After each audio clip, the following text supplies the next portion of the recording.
És tan senzill com el cercador de Google. Només cal posar una paraula, una frase o una idea que es relacioni amb el que estem buscant a la barra d'inici.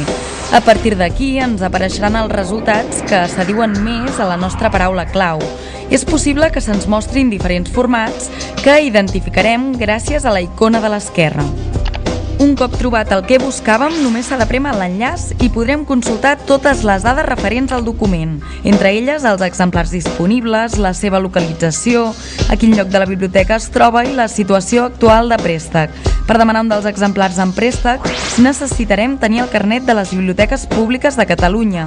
Si no el tenim, podem demanar-lo omplint el formulari que trobem a la mateixa pàgina d'Argus de manera gratuïta.